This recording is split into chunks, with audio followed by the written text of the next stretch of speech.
Recent studies in Britain suggest the country's most rapidly growing demographic is Muslim, and the trend's stirring trouble with native Brits, who say their government is simply too scared to face the problems caused by the obvious immigration boom. So we sent one of our correspondents to investigate, that of RT's Polly Boyker. It's what Britain is known for, a vibrant, multicultural society. And it looks like UK babies are testimony to it. In East London, 77% of new mums weren't born in Britain. Nicoletta is from Romania. 2007. I've been here with my husband together, so kids come through and that's it. Suchini recently moved here from Sri Lanka. I'm very happy. My children are born here, very happy. Zara has 3 children. I was born in Bangladesh. They get good education, good living standard and everything, so yeah, prefer to live in UK than overseas. London has got so ethnically diverse that white Britons are now a minority here, as well as in 3 other British cities. Between the years of 2001 and 2011, nearly 4 million immigrants came to the UK as part of an immigration boom under the former Labour government. At the time, Westminster said that Britain needed working migrants to propel the economy.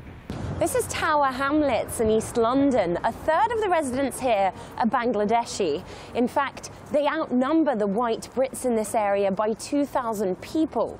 Sociologists say that they're baffled at just how quickly the number of indigenous Brits has diminished over the past decade. Some put it down to a case of white flight.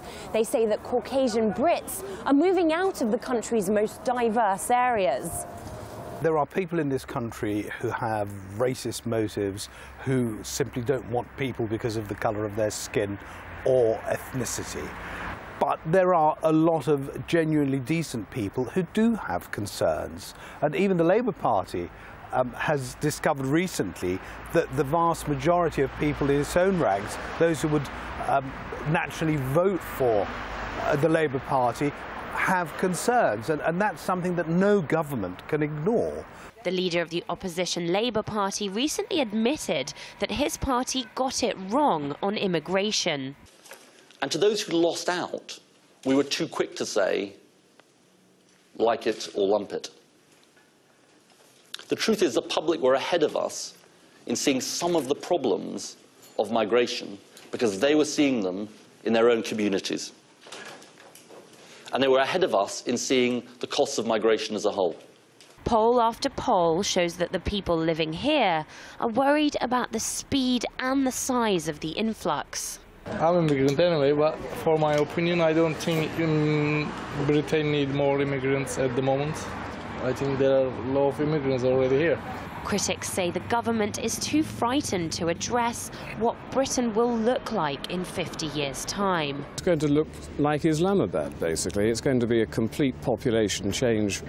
The indigenous population is shrinking anyway. The younger generation, the younger Muslim generation, is becoming increasingly radicalized.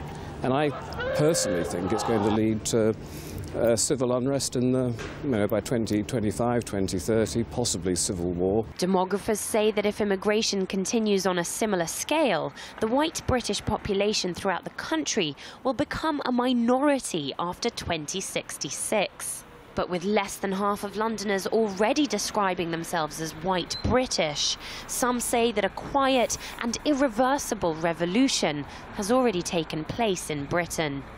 Polly Boyko, RT, East London.